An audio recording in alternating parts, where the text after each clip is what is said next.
کا مسئلہ ہے جو پوچھا ہے کہ اگر گھر میں کہتے ہیں میں شو کر دوں گا تو بڑے مسائل کھڑے ہو جائیں، گھر والوں کو بہت تکلیف ہوگی، خاندان میں مسائل ہیں، تو میں اپنے اسلام کو کیا چھپا سکتا ہوں؟ دیکھیں اس خوف سے چھپانا کہ گھر والوں کو پتہ چل گیا تو وہ درد ہوگا، تکلیف ہوگی، یہ تو کوئی شرعی عذر نہیں ہے۔ جب میں نے دوسری شادی کی تھی میرے سارے خاندان کو بہت تکلیف ہوئی، سب کو ہوتی ہے، تو اب آپ پہلی شادی کریں تو بھی تکلیف ہوتی ہے آج کل، آپ اگر پہلی ٹائم پہ کر لیں نا تو سب کو تکلیف ہوتی ہے کہ کوئی عمر تھی تمہاری شادی کرنے کی، لوگ اس طرح بات کر رہے ہو۔ اگر آپ نے اسلام قبول کیا ہے، آپ بتائیں گے تو گھر والوں کو تکلیف ہوگی اس سے، تو یہ کوئی شرعی عذر نہیں، ان کا تکلیف ہونا غلط ہے، بھائی کیوں ہو رہی ہے؟ لیکن اگر آپ کو یہ خطرہ ہے کہ تکلیف کی وجہ سے وہ آپ کو ٹارچر کریں گے، ماریں گے، قتل کر سکتے ہیں، یا بہت زیادہ ماریں گے، پیٹیں گے، بہت زیادہ آپ پہ ذہنی دباؤ آپ کو دیں گے، پھر ایسی صورت میں شریعت نے اجازت دی ہے کہ آپ اپنا اسلام چھپا سکتے۔ الا من اکرہ وقلبہ مطمئن بالایمان، قرآن کی آیت ہے کہ جس کو زبردستی مجبور کیا جائے کفر پر، تو دل میں اگر وہ ایمان لے آتا ہے تو ایسی شدید مجبوری میں زبان سے وہ اپنے ایمان کو چھپا سکتا ہے۔ یہ بہت سارے غیر مسلموں کے ساتھ مسئلہ ہے آج کل، میں نے بتایا تھا کچھ دن پہلے بھی کچھ ہندو آئے تھے نا، ہندو فیملی آئی تھی مسلمان، ان کے ساتھ بھی مسئلہ، جو بھی ایک بچہ مسلمان ہو، بچہ تو نہیں، 18 20 22 سال اس کی عمر ہوگی، وہ بھی اس کے ساتھ بھی یہ ٹینشن، اس کو مار رہے ہیں، پیٹ رہے ہیں گھر والے۔ تو ہندوؤں میں یہ شاید زیادہ ہوتا ہے، عیسائیوں میں میرا خیال ہے اتنا نہیں ہوتا، عیسائیوں بھی کچھ مسلمان ہوتے ہیں، جو میرے ہاتھ میں کبھی کوئی مسلمان ہوا ہے تو ان کے گھر کی طرف سے کوئی عام طور پر کوئی ٹینشن نہیں ہوتی، تھوڑا براڈ مائنڈڈ ہوتے ہیں لگتا ہے کرسچن لوگ۔ تو اب مسئلہ یہ ہے کہ ایسی مجبوری میں آپ اپنا ایمان چھپا سکتے ہیں، روزہ رکھ لیں، آپ روزے میں کہیں سفر پہ چلے جائیں یا کچھ ایسا تدبیر اختیار کر لیں، نماز بہرحال ہر صورت میں پڑھنی پڑے گی، چھپ کے پڑھ لیں، جیسے تیسے بہت سارے مواقع انسان کو چھپ کے پڑھنے کے ملتے ہیں نماز، تو اس طرح سے کچھ کر لیں گزارا۔ دعا کرتا ہوں اللہ آپ کو استقامت نصیب کرے۔ اور یہ کہتے ہیں وہ بڑے خوش قسمت لوگ ہیں جو مسلم گھرانے میں پیدا ہوئے ہیں، واقعی وہ بڑے خوش ہیں، ہمیں چونکہ قدر نہیں ہے، ہمارے ہاں تو نیکی نہ کرنا مشکل ہے، ہمیں تو اللہ نے نیکی پہ مجبور کر دیا ہے، تو جو روزہ کھائے گا وہ پٹے گا، رکھنا آسان ہے، کھانا مشکل ہو گیا، یہ اللہ کی نعمت ہے کہ ہم جیسے نالائقوں کے لیے اللہ نے آسان کر دیا۔ قربانی تو ان غیر مسلموں کی ہوتی ہے جو قربانی دے کر آتے ہیں، پورا خاندان بائیکاٹ کرتا ہے، اور پھر بھی وہ اپنے دین اور مذہب پہ قائم رہتے ہیں، تو قدر کرنی چاہیے۔ مفتی صاحب ہم نے ایک ہی میت کا جنازہ پڑھا اور دوسرے مقام پر اسی میت کا جنازہ کیا ہم خود پڑھا سکتے ہیں، یعنی امامت کر سکتے ہیں؟ تفصیل سے بتائیں۔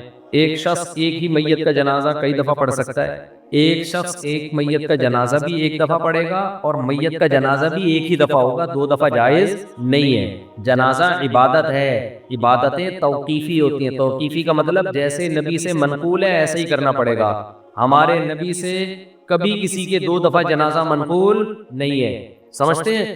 تو اس لیے یہ جو آج کل میتوں کے ڈبل جنازے ہو رہے ہیں، ایک شہر میں اور ایک اپنے گاؤں میں، یہ غلط طریقہ ہے، ناجائز ہے، اس کو چھوڑ دینا چاہیے۔ ایک صورت میں 2 دفعہ جنازے کی اجازت ہے کہ میت کا جو والی وارث تھا اس کی پرمیشن کے بغیر کسی نے پڑھا دیا، جیسے میت کا بیٹا ہے، وہ کہہ رہا ہے ٹھہرو میں آ رہا ہوں، اور آپ نے پڑھا دیا، پھر اس کو یہ رائٹ ہے کہ وہ جنازہ ریپیٹ کروا سکتا، لیکن اگر اس نے پرمیشن دے دی ہے، اس کو پتا ہے کہ شہر میں جنازہ ہو رہا ہے، اب وہ بھی دوبارہ نہیں پڑھا سکتا، تو اس رسم کو ختم کرنا چاہیے، یہ ٹھیک نہیں۔ مفتی صاحب کیا ہم کسی شخص کو حجام کی دکان بنوا کر ٹھیکے پر دے سکتے ہیں؟ کیا اس کی کمائی حلال ہوگی حرام ہوگی؟ آپ کے لیے حلال ہے، آپ نے تو بال کاٹنے کے لیے دی ہے، اب وہ اگر داڑھی بھی کاٹ رہا ہے اور غیر شرعی بال بنا رہا ہے تو یہ اس کا ہیڈک ہے، آپ کے لیے دکان کرائے پہ دینا جائز ہے۔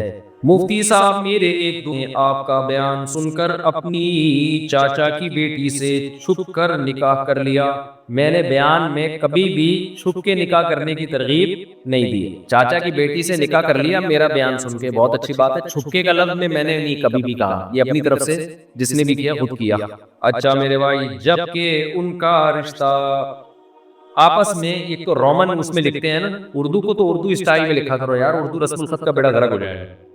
جبکہ ان کا رشتہ بھی آپس میں ہوا ہوا ہے، اس نکاح کے بعد اب وہ ملتے بھی ہیں، پوچھنا یہ تھا کہ نکاح جائز ہے، اور اگر لڑکا فوت ہو جائے تو کیا حکم ہے؟ لڑکی پر عدت لازم، یہی حکم ہے، اگر لڑکا فوت ہو جاتا ہے تو 4 مہینے 10 دن عورت عدت پوری کرے گی، یہ چھپن چھپائی میں یہی مسائل کھڑے ہوتے ہیں، کتنی خواتین ہیں کہتی ہیں، فون کر کے بتاتی ہیں کہ ہم نے چھپ کے نکاح کیا ہوا تھا، اب ہمارے گھر والے اس رشتے پہ راضی نہیں ہو رہے، کوئی دوسرا رشتہ آیا ہمارے لیے، تو یہ دوسرا بندہ طلاق نہیں دے رہا، اگر طلاق دیتا ہے تو میری جو شادی کی ڈیٹ طے کی ہے اس میں تو عدت ہی پوری نہیں ہو رہی، اور عدت کے دوران نکاح کلعدم ہوتا ہے، زنا ہے وہ تو ایسے کام مت کرو جس میں بعد میں ندامت اور شرمندگی ہو، سمجھتے ہیں؟ تو اگر یہ میاں مر گیا تو 4 مہینے 10 دن کی عورت کو عدت گزارنی پڑے گی، سمجھتے ہو؟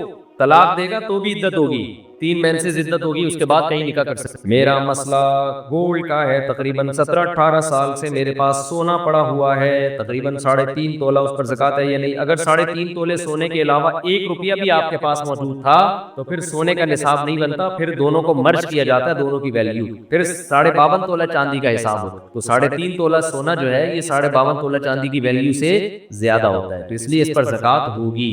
7.5 تولے پر کب زکوٰۃ ہوتی ہے؟ جب آپ کے پاس 7.5 تولے سونے کے علاوہ کچھ بھی نہ ہو، 1 روپیہ بھی آپ کے پاس آ گیا نا تو پھر دونوں کو مرج کر کے ان کی ویلیو نکالی جاتی ہے، پھر ویلیو پہ زکوٰۃ ہوتی ہے، گولڈ پہ نہیں ہوتی، پھر ویلیو ہے اس کی، اور ویلیو میں چاندی کی ویلیو دیکھی جاتی ہے جو 52.5 تولہ چاندی، تقریباً ہر مہینے 1000 یا 150-1500 روپے شوہر دیتا ہے، جو بھی چیزیں لینے میں پہلے سے ختم بھائی آپ پر یہ لازم ہے کہ آپ ہر مہینے اپنی جیب خرچی سے تھوڑے تھوڑے پیسے بچا کے رکھیں اور پھر اس میں زکوٰۃ ادا کریں۔ آپ عورت پر لازم ہے اپنے گولڈ کی زکوٰۃ دے، وہ خواتین کہتی ہیں ہم کہاں سے دیں، نہیں ہوتا تو گولڈ بیچ کے، سمجھ رہے؟ اب پھر خواتین کو یہ ہوتا ہے کہ ہاں وہ زکوٰۃ اتنے پیسے ہمارے اس میں نکل جائیں گے، تو زکوٰۃ میں تو پیسے ہی نکلتے ہیں بھائی، ایسا تو نہیں ہوتا نا کہ آپ پیسے بھی نہ دیں اور زکوٰۃ بھی ادا ہو جائے۔ سونا جب رکھا ہوا ہے تو اس کا یہ اللہ کی طرف سے حکم ہے، ورنہ تو لوگ غیر مسلم کیا کرتے ہیں، اتنے اتنے گولڈ بعض مالداروں نے جمع، چائنا میں وہ ملیشیا میں نے چائنیز کا قبرستان دکھایا تھا، ملیشیا میں نے ایک ولاگ بنایا، چائنا کے جو کروڑ پتی لوگ ہیں نا وہ اس قبرستان میں دفن ہوتے ہیں، ابھی بھی یوٹیوب پہ پڑا ہوگا، وہ اتنی دولت کے انبار لے کے دنیا سے جب جا رہے ہوتے ہیں نا تو رو رہے ہوتے ہیں کہ یار کروڑوں روپے ہمارے ہیں اور ہم مر رہے ہیں، کیونکہ پیسہ ہمیشہ جمع کرنے میں لگایا ہوتا ہے، خرچ کرنے کی توفیق ملی نہیں ہوتی۔ پھر وہ کیا کرتے ہیں، اس قبرستان میں کروڑوں روپے کی قبر خریدتے ہیں، وہ قبرستان غریب آدمی کے لیے نہیں، کروڑوں روپے کی قبریں ہوتی، ان قبروں میں ان کے ساتھ ان کا پیسہ دفن ہوتا ہے۔ یہ میں نے پورا ولاگ بنا کے ڈالا تھا کہ دیکھ لو عبرت کی آنکھیں، کہ اگر دنیا میں پیسے سے، اس گولڈ سے محبت ختم نہیں کی نا تو یہ مرتے ہوئے ختم، ابھی تو پورا بیان یہی چل رہا تھا نا کہ پھر مرتے ہوئے ختم نہیں ہوتی، پھر مرتے ہوئے دل چاہتا ہے قبر میں لے جاؤں میں کسی طرح، تو اب بیریا ٹاؤن کا پلاٹ تو قبر میں لے جا نہیں سکتا، تو وہ کہتا ہے بیچ کے پیسہ لے جاؤں میں، تو پیسے میں کیا ہے کہ وہ پھر وہاں لوگوں نے گڑبڑیں شروع کر دی، جب اتنا پیسہ دفن ہوتا میت کے ساتھ تو چور ڈاکو سرنگ بنا بنا کے قبروں سے پیسہ نکال کے لے جاتے۔ پھر وہاں قبرستان کی مینجمنٹ نے یہ کیا، کیونکہ وہ تو قبرستان والوں کا بزنس ہے، انہوں نے کہا بھائی یہ مہنگے، یہ بہترین بزنس بتایا میں نے آپ کو، جگہ خریدیں، بولے اس میں صرف مالدار لوگ دفن ہوں گے، قبر اتنے کی ہے، وی آئی پی قبر، اور اس میں جناب ڈاکٹر عامر لیاقت کا ایک قبرستان میں بیان کروا دیں آپ شب برات کے موقع پر، ٹھیک ہے نا؟ تو پھر دیکھو اس قبر کی ویلیو دیکھو، تو دبا کے بکے گا وہ، تو قبریں بکیں گی نا، اور آپ بیٹھے بیٹھے کروڑ پتی بن جاؤ گے، خود غریب میں دفن ہو جاؤ، غریبوں کے قبرستان میں۔ قبریں تو اندر سے ایک ہی ایسی ہوتی ہیں، چاہے مالدار کی ہو یا غریب کی ہو، اندر سے حساب میں کوئی فرق نہیں۔ تو آپ نے، میں نے وہاں بلاگ بنایا، اب کیا ہے کہ وہاں چوروں نے وہ کرنسیاں نکالنا شروع کر دی، تو پھر انہوں نے یہ حل سوچا اس کا کہ قبرستان کی انتظامیہ نے ایک نئی کرنسی نکالی جو مارکیٹ میں چلنے والی نہیں ہے، لیکن وہ نئی کرنسی آپ کو اس کرنسی کے بدلے میں ملے گی اور وہ آپ کے ساتھ قبر میں دفن، تو میت کو یہ حسرت پوری ہو گئی کہ میں اپنا پیسہ اپنے ساتھ لے کے جا رہا ہوں، تو اس لیے اس دنیا کی محبت دل سے نہ نکالی نا تو بہت ہی برے ہو جاؤ گے۔ اس لیے خواتین نے گولڈ رکھا ہوا ہے، خوشی خوشی زکوٰۃ دیا کرو، خوشی خوشی، اللہ ہم سے، دیکھو گورنمنٹ کو کتنا ٹیکس دیتے ہیں یار، خوشی سے نہیں دیتے، زکوٰۃ سے کئی گنا زیادہ گورنمنٹ ٹیکس لیتی ہے ہم سے، اور اس کے بدلے میں دیتی سوائے نعرے اور سوائے وعدوں کے کچھ بھی نہیں ملتا ہمیں، جتنا ہم گورنمنٹ کو ٹیکس دیتے ہیں نا، کیا اس کے بدلے میں ہمیں فری علاج ملتا ہے؟ بولتے کیوں نہیں؟ کیا تعلیم ملتی ہے؟ گورنمنٹ اسکولوں میں تعلیم کو دیکھ لو، کھڑکیاں ہی نہیں ہے تو تعلیم کہاں سے ہوگی؟ دروازے نہیں ہیں، ڈیسک نہیں ہے، اسکول ہی نہیں ہوتا بعض دفعہ تو، اور بچوں کے الاؤنس بھی جا رہے ہیں اور سب کچھ جا رہا ہے، کتنا ٹیکس گورنمنٹ کو لوگ دیتے ہیں، دینا چاہیے، میں منع نہیں کر رہا آپ کو، اللہ آپ سے صرف 2.5% مانگ رہا ہے، اور دے اس کے بدلے میں بارشیں بھی وہ برسا رہا ہے، گندم بھی وہ پیدا کر رہا ہے، خربوزے بھی وہ پیدا کر رہا ہے، پکوڑے بھی وہ کھلا رہا ہے، ملائی اور پراٹھے بھی وہی کھلا رہا ہے، دودھ بھی وہ پلا رہا ہے، اتنا دے رہا ہے کہ میں تو کہتا ہوں اللہ اگر تو ہم سے کہتا کہ 2.5% رکھو اور 97.5% دے دو تو بھی کم تھا، سارا تیرا ہی تو دیا ہوا ہے، خوشی خوشی دیا کرو بھائی زکوٰۃ۔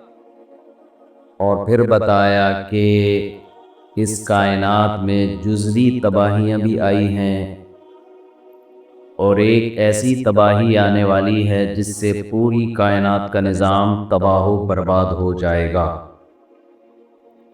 فَإِذَا نُفِخَ فِي الصُّورِ نَفْخَةٌ وَاحِدَةٌ، سور میں پھونکا جائے گا ایک بار کا پھونکنا۔ اس سے ہوگا کیا؟ وَحُمِلَتِ الْأَرْضُ وَالْجِبَالُ، زمین کو اور پہاڑوں کو اٹھایا جائے گا، فَدُكَّتَا، کوٹ کے رکھ دیا جائے گا، دَكَّةً وَاحِدَةً، ایک ہی مرتبہ میں۔ سائنسدان یہ کہتے ہیں کہ کائنات ایک دھماکے سے بنی ہے۔ اب یہ تو سائنسدان ہی بتائیں گے کہ صحیح کہتے ہیں کہ غلط کہتے ہیں، لیکن قرآن یہ بتاتا ہے کہ بنی ایک دھماکے سے ہو یا 6 دھماکوں سے، تباہ ایک ہی دھماکے سے ہوگی۔ جیسے یہ جو بگ بینگ تھیوری ہے نا، کہ جو پہلا دھماکہ جس سے یہ کائنات ٹوٹ کے ایک دوسرے سے الگ ہوئی، اس میں 1 سیکنڈ میں جتنی تبدیلیاں ہوئی تھی نا، اس دھماکے کے پہلے سیکنڈ میں کروڑوں سالوں میں وہ تبدیلیاں نہیں ہوئی۔ 1 سیکنڈ میں جو تبدیلی ہوئی تھی۔ وَالسَّمَاءَ بَنَيْنَاهَا بِأَيْدٍ وَإِنَّا لَمُوسِعُونَ، قرآن کہتا ہے آسمان کو ہم نے اپنے ہاتھوں سے مضبوطی سے بنایا۔ بِأَيْدٍ یہ کنایا ہے مضبوطی سے۔ وَإِنَّا لَمُوسِعُونَ، اور ہم اس میں وسعت دینے والے ہیں۔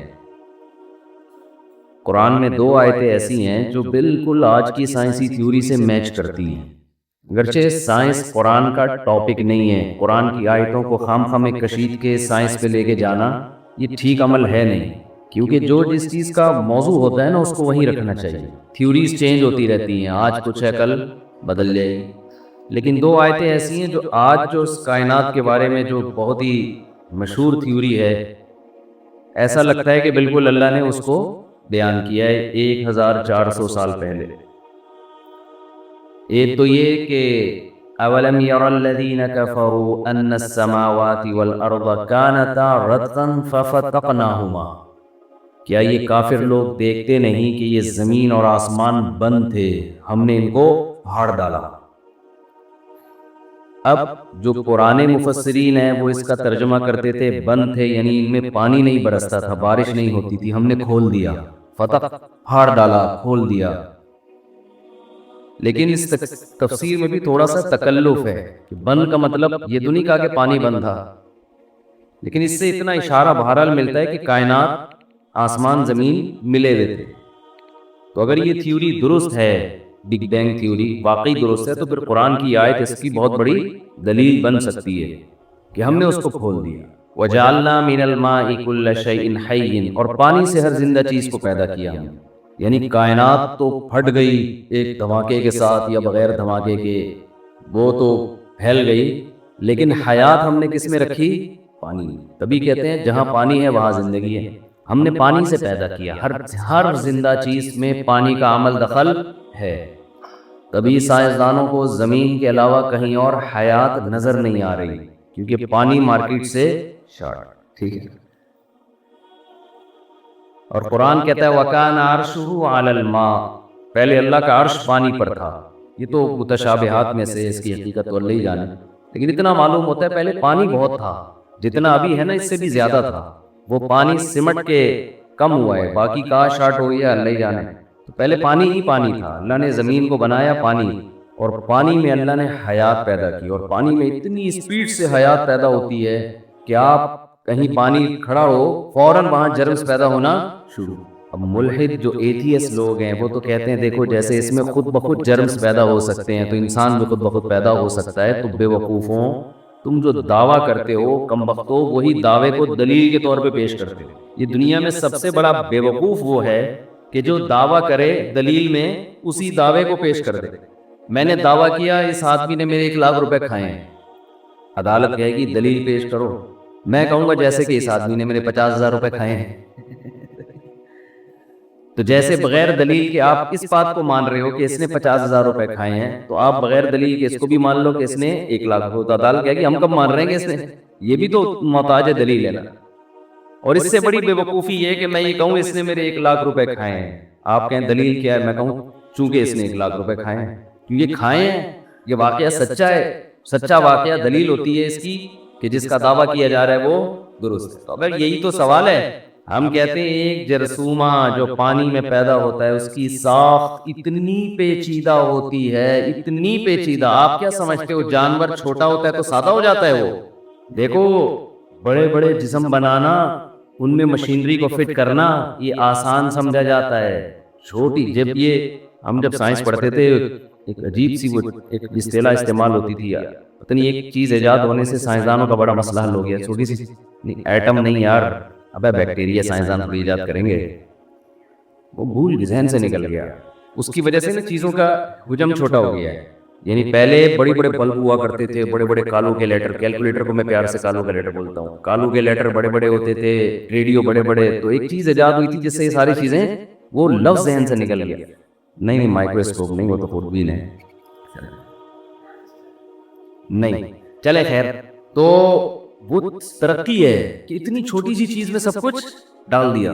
اب آپ دیکھو مچھر کا اتنی سی کھوپڑی, یہ ایک آنکھ ڈیجیٹل کیمرہ ہے, آج تک بالکل اس جیسا کیمرہ اب تک نہیں بن سکتا. اور یہ 2 فٹ ہو گئی ہمارے کھوپڑی میں, اس کی ایڈجسٹمنٹ اور مشکل ہے 2 کیمرے فٹ کرنا ہے بھائی, اور دونوں کام سیم کر رہے ہو, ذرا سا دائیں بائیں ہو تو سیٹنگ آؤٹ.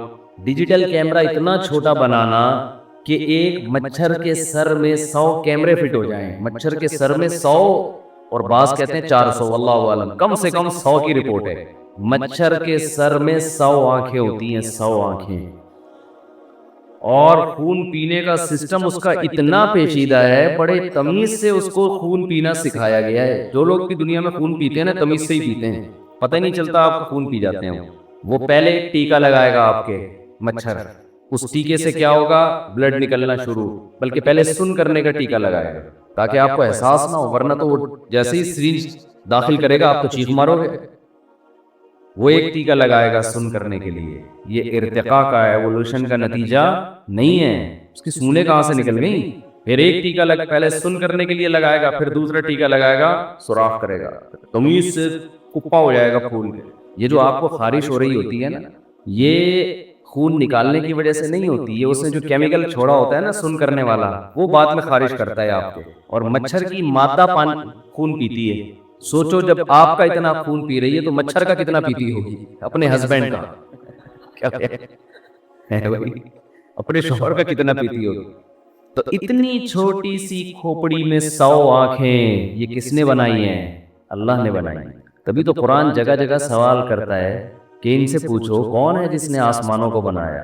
امن جعل الارض قرارا وجعل خلالها انہارا وجعل لها رواسیا وجعل بین البحرین حاجزا. کون ہے جس نے زمین کو جائے قرار بنایا؟ خود بخود نہیں بن گئی, یہ زندگی کے لیے انتہائی سوٹیبل جگہ ہے. جائے قرار, جائے قرار کسے کہتے ہیں یار؟ سفر کرتے ہوئے جا رہے ہو, یہاں اسٹے کرتے ہیں. روڈ پہ تھوڑی اسٹے ہوتا ہے, اسٹے ایسی جگہ پر ہوتا ہے جو مسافروں کے لیے قرارگاہ بنائی جاتی ہے. آرڈر پہ ہوتے ہیں ساری چیزیں, خود سے ہوٹل وجود میں نہیں آ جاتے. دھماکہ ہوا تھا تو اتفاق سے موٹر وے پر 20 ہوٹل وجود میں آ گئے, واش روم بھی بن گئے بھائی, 20 ہوٹل بھی وجود میں آ گئے. یہ دھماکوں کے نتیجے میں نہیں ہوتے, اور اگر ہوا تھا تو کیا گیا, یہ ہوا نہیں ہے. دھماکہ کرنے والا انتہائی العلیم القدیر. اللہ اپنی 2 صفات کو بہت ہائی لائٹ کرتا ہے. دیکھو یہ عجیب دنیا میں نا کشمکش چل رہی ہے, الٹے منہ. اچھا قرآن جگہ جگہ گمراہی کو پتہ ہے کیا کہتا ہے؟ الٹے منہ چلتے ہیں یہ. افمن یمشی مکبا علی وجہہ, بھلا جو شخص اپنے چہرے کے بل الٹا چل رہا ہے, یعنی ہر لحاظ سے الٹا ہو گیا. ایک تو ہوتا ہے سیدھا راستہ وہاں تھا, سیدھا جانے کے بجائے تھوڑا سا 45 کی زاویے پہ چل رہا ہے, یہ بھی الٹا کہلائے گا, مگر بہت زیادہ الٹا نہیں. قرآن کی بلاغت دیکھو, اور اب یہ بلاغت سمجھ میں آ رہی ہے کہ جو چیز جس کی دلیل بنتی ہے, یہ لوگ اسی چیز کو اس کے نہ ہونے کی دلیل بنا لیتے ہیں. میں نے دعویٰ کیا انہوں نے 1 لاکھ روپے کھائے ہیں, جج کہتا ہے گواہ لے کر آؤ, میں 20 آدمی لے کر آ گیا, انہوں نے کھائے ہیں. جج کہہ رہے چونکہ 20 آدمی گواہی دے رہے ہیں کہ انہوں نے کھائے ہیں لہذا نہیں کھائے, اس کا مطلب ہے کہ نہیں کھائے. ابے اس کا مطلب یہ کہ کھائے ہیں. اور یہ ہمارے یہاں بھی ہو رہا ہے. وہ کووڈ جب آیا تھا نا تو سارے ڈاکٹر کہہ رہے تھے بھائی یہ سچی مچی کا ہے, تو لوگ کہہ رہے تھے یہ سب بکے ہوئے ہیں, یعنی دلیل یہ ہے کہ سارے ڈاکٹر کیونکہ کہہ رہے ہیں کہ یہ واقعی وبا ہے، لہذا یہ کیا ہے، وبا نہیں ہے۔ پاگل ہو گئے یار تم، یہ ہماری قوم کا المی ہے، ابھی بھی ہیں ایسے لوگ۔ چونکہ سارے علماء کہتے ہیں یہ حلال ہے، 2-4 اسکالر اٹھ کے کہیں گے یہ کیا ہے، حرام، لوگ کہہ رہے ہیں یہ ہیں سچے، اور یہ مولویوں نے تو پیسے کھائے ہوئے ہیں۔ یعنی دلیل کو، جو دلیل ہے اسی کو نہیں مانتے۔ سارے مولوی، سارے علماء، سارے مسلک کے علماء کہہ رہے ہوں گے، ایک بات بیان کر رہے ہوں گے، بھئی یہ یوں ہے، ایک اسکالر اٹھے گا بولے گا یوں نہیں، اور کہے گا یہ سارے جھوٹے ہیں، لوگ کہیں گے یہ ہے حق پرست، ابے یہ اس کے غلط ہونے کی دلیل ہے۔ کھوپڑی الٹی چلنا شروع ہو جائے، یہ شیطان کرتا ہے یہ کام، ملحد بھی یہی کرتے ہیں۔ یہ سائنس خدا کے وجود کی دلیل ہے، اور یہ کہتے ہیں سائنس اور خدا میں ٹکراؤ ہے، خدا سائنس کو نہیں مانتا، مذہب سائنس کو نہیں مانتا، مذہب کے برحق ہونے کی دلیل سائنس ہے۔ لیکن جب آپ کی کھوپڑی الٹی چلنا شروع ہو جائے، بنی ہوئی چیزیں بنانے والے کے طاقتور ہونے کی دلیل ہے، اس کی بھی دلیل ہے کہ کسی نے بنایا ہے، اور اس کی بھی بنانے والا معمولی نہیں ہے، العلیم القدیر، علم بھی کامل، طاقت بھی کامل۔ لیکن آج یہی سائنس انسان کو خدا کے قریب کرنے کے بجائے خدا سے دور کر رہی ہے۔ اس کو قرآن کی اب میں بلاغت بیان کرتا ہوں۔ قرآن کیسی بلاغت بیان کرتا ہے؟ قرآن کہتا ہے کہ ایک سیدھا راستہ ہوتا ہے، آپ سیدھے ٹریک پہ جا رہے ہیں، ایک غلط ٹریک پہ وہ بھی ہوتا ہے جو 45 پہ چل جانا شروع ہو جائے، وہ بھی غلط ہے کہ نہیں ہے؟ ایک اس طرف 45 پہ جائے گا، وہ بھی غلط ہے 45 پہ۔ ایک یہ ہے کہ 180 پہ چلنا شروع ہو جائے، یہ بھی غلط ہے، الٹا جا رہا ہے نا بالکل، اور اس کو کہہ رہے ہیں میں بالکل سیدھا جا رہا ہوں، تو عقل ماتم کرے گی کہ نہیں کرے گی؟ ابے تو جا، ادھر ہو رہا ہے بھائی، تھوڑا بہت ادھر ادھر ہوتا، ہم کہتے ہیں ٹن مار کے جانا چاہتا ہے، انڈا موڑ ادھر ہے، ادھر سے گھوم کے وہاں سے ڈسکو سے ہوتا ہوا جائے گا، یہ ڈسکو موڑ ہے نا ادھر، 2 منٹ کی چورنگی لیے، یہ لوگ بیان سنتے کہتے ہیں کس قسم کی چورنگی ہیں، ادھر 2 منٹ کی چورنگی ہے، انڈا موڑ ہے، ڈسکو موڑ ہے، ناگن چورنگی ہے، سرجانی تو وہ تو مشہور نام ہے نا، ناگن، انڈا موڑ، یہ لوگ حیران ہوتے ہیں یہ کیا ہے۔ تو 180 کے ڈگری پہ آپ پیچھے کی طرف جا رہے ہو، اور آپ بول رہے ہیں میں انڈا موڑے جا رہا ہوں، وہ ادھر ہے بھائی، تو کہاں جا رہا ہے؟ ادھر جا رہا ہے۔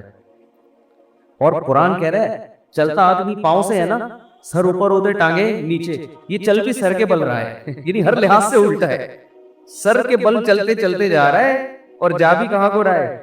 افمن یمشی مکبا علی وجہہ، بھلا بتاؤ جو سر کے بل الٹا چلتا ہوا جا رہا ہو، اہدا وہ زیادہ سیدھے راستے پر ہے، امن یمشی سویا علی صراط مستقیم، جو بالکل سیدھا سیدھا اسٹریٹ، بالکل ایک سیدھے راستے پہ چلتا ہوا جا رہا ہو، دوڑتا ہوا جا رہا ہو، وہ کون منزل پہ پہنچے گا؟ یہ سورہ ملک میں اللہ سوال اٹھاتے ہیں، او بھائی یہ بنی ہوئی چیزیں بنانے والے کی طاقت اور قدرت کی دلیلیں، مان لو کوئی ہے بنانے والا، مچھر کی 100 آنکھیں اتنی زبردست طریقے سے ایڈجسٹ نہیں ہو سکتی، اور ایڈجسٹ کس میں ہوتی ہیں؟ مچھر کے انڈے میں، اتنا سا انڈا گندے پانی پہ تیرتا ہوا، اس سے مچھر پیدا ہو رہے ہیں، نر الگ پیدا ہو رہے ہیں، مادہ الگ پیدا ہو رہی ہیں۔ شہد کی مکھی کے کتنے چھوٹے چھوٹے انڈے ہوتے، اتنا پیچیدہ نظام شہد کی مکھی کا، وہ بھائی یہ کیسے ارتقا کرتے کرتے ملکہ مکھی کیسے بن گئی؟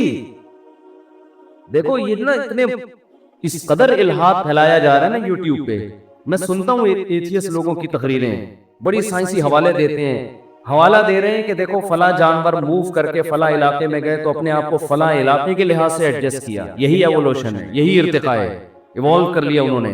اس سے پتہ چلتا ہے جانوروں میں کیا آتی ہیں چینجنگ زمانے کے ساتھ ساتھ، تو یہ چینجنگ ہی ہوئی ہے، ہو گئی، یہ بن گئے ہم۔ یہ تو خدا کے وجود کی دلیل ہے کہ اللہ نے جانور میں، انسان میں ماحولیاتی تبدیلی کے لحاظ سے اپنے آپ کو تبدیل کرنے کی صلاحیت رکھی ہے۔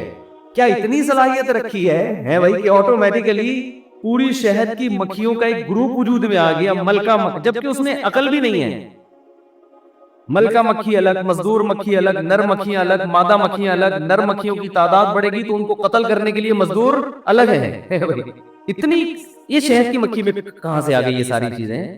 دیمک جب اپنا گھر بناتی ہے، اس میں جو وینٹیلیشن کا انتظام ہوتا ہے نا، ہوا کے گزرنے کا ٹیمپریچر، دیمک کا اندر سے جو گھر ہے نا اس کا ٹیمپریچر سیم رہتا ہے۔